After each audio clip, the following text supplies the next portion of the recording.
Assalamualaikum dan hai semua.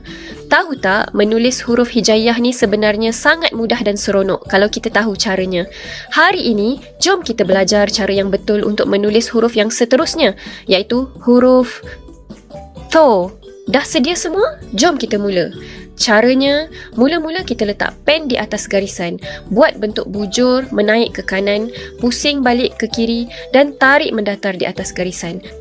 Seterusnya, kita buat satu tiang lurus dari atas mencecah ke kepalanya. Huruf Tho ni tiada sebarang titik ya. Nampak tak? Dah siap satu huruf Tho yang ada tiang tegak di atas. Jom kita cuba sekali lagi untuk bagi lagi mantap.